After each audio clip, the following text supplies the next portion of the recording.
for each one of you, if you could give a summary. I mean, we all would like to capture some of the buyers that are coming from abroad. So could you give us a summary of the various legal entities that a foreign buyer could use to purchase real estate?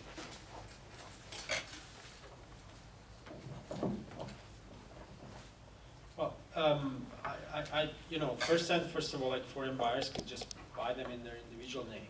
That's always an option, and I do have friends actually from Europe that have done that, and they haven't had any problems with authorities here or anything like that. There's other options. Usually when I see people buying, for example, like having established an LLC or a corporation, there's usually some other reasons behind that, some tax reasons sometimes. I'm not privy, and I don't work, because I'm not a tax lawyer, a CPA, on developing those type of arrangements on tax reasons, mostly on liability reasons. That's my part. People usually set up corporations because they want separate liability from their own individual business.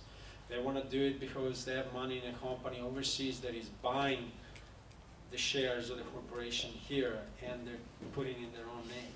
Or when they set up an LLC, they want to do it because the LLC's got less formalities than a corporation, and it's got more flexibility. And we could talk maybe if you have any questions about more in depth about the difference between all these entities. But it usually relates to like either tax reasons or liability reasons, like wanting to shield your identity from the people that go to the recorder's office and see who owns that piece of real estate. If it's a corporation, they're going to see the name of the corporation, and that's it.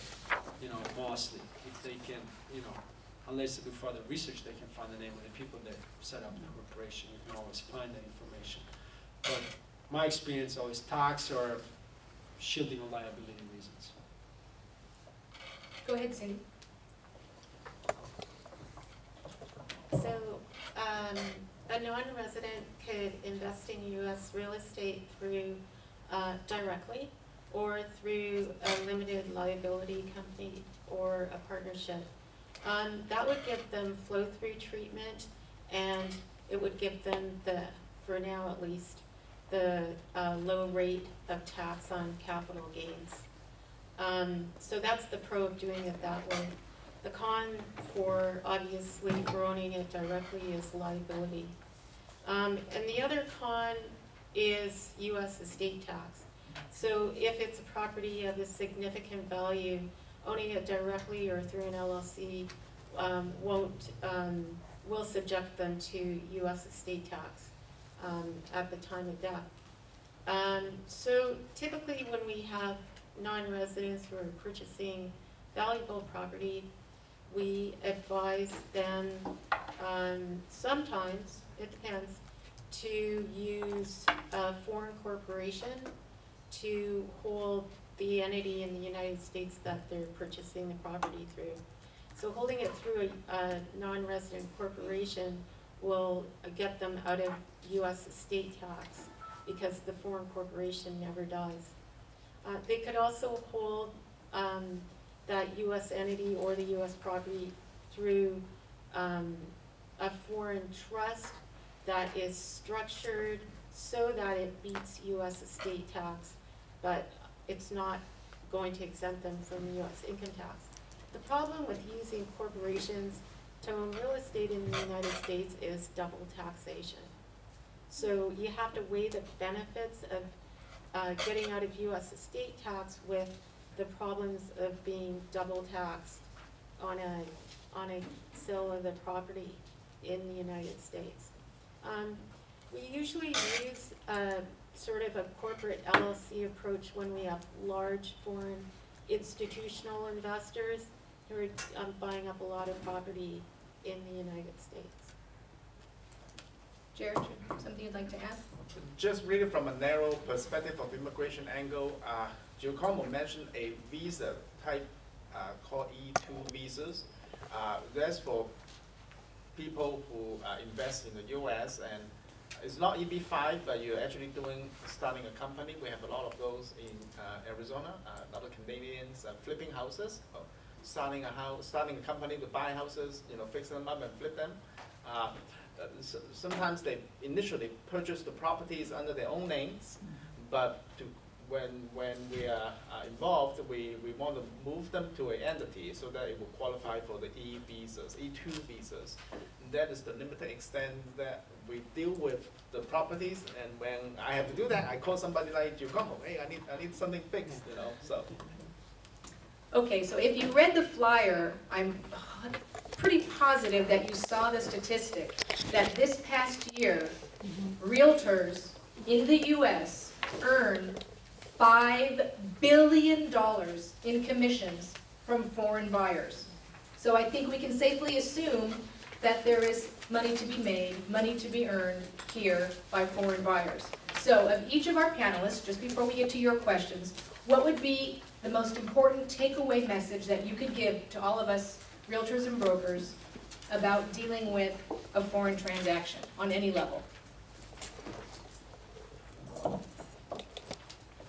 From my perspective, like, know the people you work with. That's my most important message, because otherwise the risk is that you're going to have a bad experience, you might not get paid. You know, you want to do it. There's a lot of business, and go network in groups where there are foreigners, go meet the people that are potential buyers, but also make sure you vet the people you work with. That's my big takeaway, I think. Cindy? From an income tax perspective, you need to know who you're working with. Are they a U.S. citizen, green card holder, non-resident? That's key. Once you've established that, you need to understand the transaction. And I think it's easier to sell a property probably when you can help the purchaser sort of plan the acquisition of the property.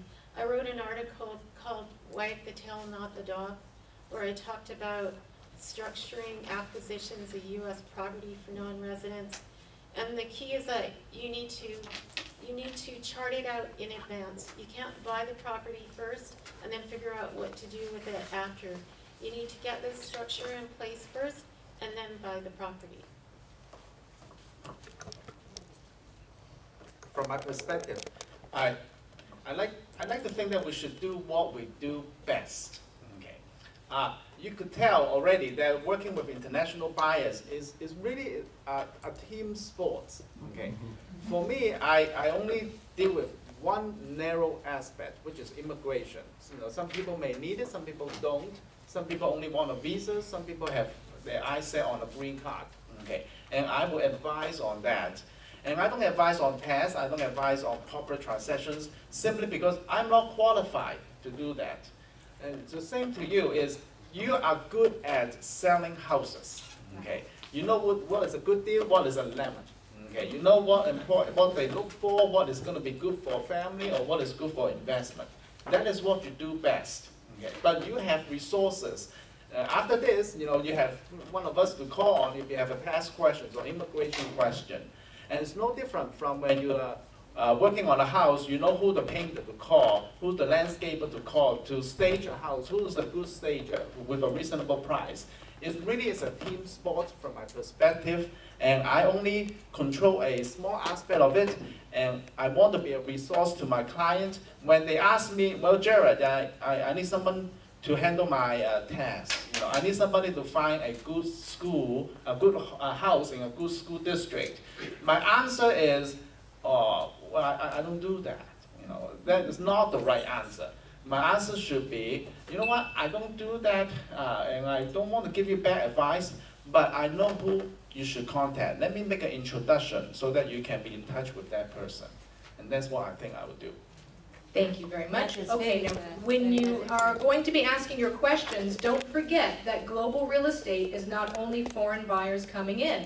It's our local multicultural transactions, and it's also buying property outside the U.S. And we are able to assist people with their purchases for a multitude of different reasons that they choose to buy property outside of the U.S. So there's 3 levels to remember when you're asking your questions. So I'm going to give the mic to Nikki, and who would like to ask a question?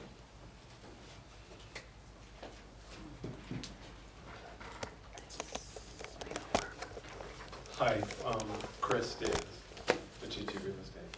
The first person that I think of that I want my client to talk to typically is a mortgage rep to see if they're qualified. Now, it seems to me, after hearing everything you've said, that I would probably want a lawyer to talk to my client, especially if they have foreign citizenship. Can you describe the type of lawyer I would want to refer that client to initially before proceeding? I'll start and I'll kick it back to you guys. I think it's still very important to talk to the mortgage rep. Otherwise, it's kind of pointless, right? Okay. But you may find a lot of foreign buyers are cash buyers. Okay, so they may not need mortgages. So if you identify a potential client is an international client, then just very gently kind of ask a few questions. You know, what is your long-term goal? Or this. But you just say, what are you trying to achieve? You know, what would you like to live here longer? You know, more than half of a year. Then you, depending on the answers, you know, some bells should go off. Oh, maybe he needs to talk to an immigration lawyer, or maybe she needs to talk to a tax lawyer because she may become a tax resident, or maybe this is the time to talk to a corporate lawyer because he may want to set up a corporation to buy this property. So those are the kind of feelers that at least you recognize the issues, and then you can be a good resource to your clients.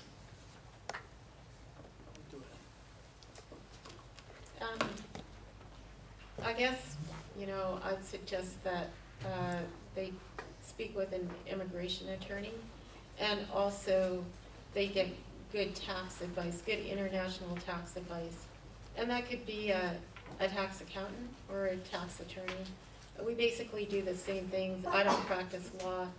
I can structure the acquisition, but I don't draft the documents, basically.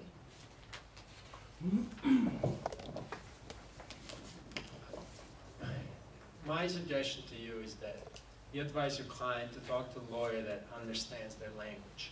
And I'm telling you, Yes. because the cultural component of international transactions is huge. You've got to involve people that are trusted by everyone. So my suggestion, like my law partner, he's Vietnamese. So we work with a lot of Asian clients. And they tend to gravitate to him even if they speak English. Not because they don't speak English, or maybe they don't, but because culturally they have a connection. So if you have a buyer from Singapore, my suggestion is find an attorney that deals with immigration or corporate, whatever it is that you need, they need to know what they're doing. But also somebody that is going to be trusted because culturally there's a connection. That's why I do a lot of business with Italians, or even if they speak English, they come and seek us lawyers that speak Italian here in LA, not just because of communication, because there's a cultural component. They have to trust me. Remember, in as much as you have to trust them because they're far away, they have to trust you because they may not know you personally. So you've got to involve people and lawyers, and the same with the CPA. I know CPA, they speak Italian, and I prefer that when I have Italian clients. Just sometimes that cultural component is very important. So that's my suggestion to you. Let me jump in on that one. I don't know, how many of you were here for our A to Z of global real estate? Anybody? Okay, there were a few. Well, I think for those of you who were not here, there is a book, a must-read book. It's called Kiss, Bow, or Shake Hands. And it's all about doing real estate and other business in a global marketplace. So I would look it up online, and I would highly, strongly advise buying a copy because it talks about the cultural sensitivities of doing business with other cultures. So Kiss, Bow, or Shake Hands, it's a fantastic book. All right, who has another question? Come on, you must have questions. We've got some legal advice here. Come on, free. Hi, this is for Cindy. Question number 8.